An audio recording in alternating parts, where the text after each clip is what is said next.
Letting me speak. I'm here with Steve Liquid Aronset, owner of Curse Esports.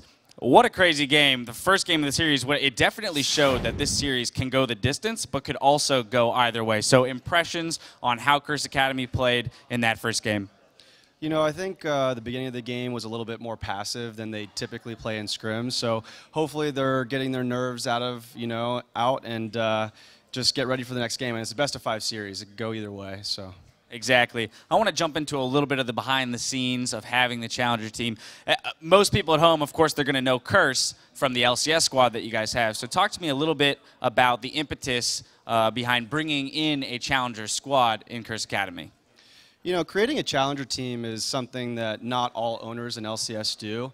I created the team primarily to have some pressure, some healthy pressure on the main squad. You know, have some players that are up and coming in the Challenger leaderboard that want to play competitively. Maybe they need a little bit more time to work with their coaches and analysts and understand the strategy of the game before they get into LCS. So I created a Challenger team, and you know, those players, they have their own coach, they have their own manager. They're hungry to get into LCS, and it was also a place for players that were on the main squad to go to as well. And so, you know, just over time, managing Challenger teams for the last couple of years, I put together Curse Academy, which I feel has got a lot of experience. It's got some fresh, awesome players like Bunny Fufu. I mean, I don't know if you saw the predicted flash hook in the double lift game against, you know, CLG, but I mean, the guy just has the mechanics. So, you know, it's a lot of experience. It's a lot of fresh blood. It's a great team. It's got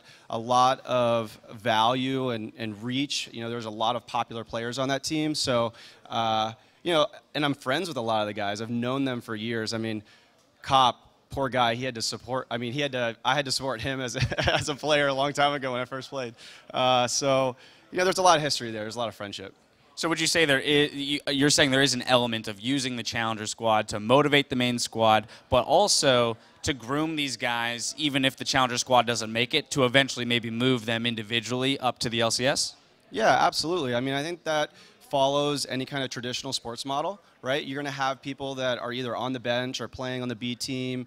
They're hungry, they're motivating the guys that are on the A squad, and that's exactly what's happening here. And they get to scrim each other, right? They're like sister teams, so there's a lot of benefit to create these kind of environments and scrims so they can learn from each other. And you know, the guys, they talk to each other about what jungle champion might be overpowered, or you know, what lane matchup is good against X and Y. And so that discussion is really healthy, and it's nice to have a sister team with a main team. All right, back to the series at hand. As you stated, these are guys who are experienced, some of them coming straight out of the LCS or have played at a very high level for a long period of time. You've got to have some confidence going into the next game, regardless of the loss, that these guys can walk away with this series. I mean, absolutely. I mean, the Curse Academy, they have the skill, they have the mechanics, they have the knowledge, they have the experience, and they know how to win a best-of-5 series. You know, what I saw in this first game was just a little bit of nerves. They got to get that out. They have to play confident. They know how to win. You know, I think that they're actually one of the top 4 teams in all of LCS. You know, so I think they just need to prove it today. So. Awesome. That's a strong endorsement. Thank you very much for taking the time to talk to me, and of course, good luck to the team in the coming games.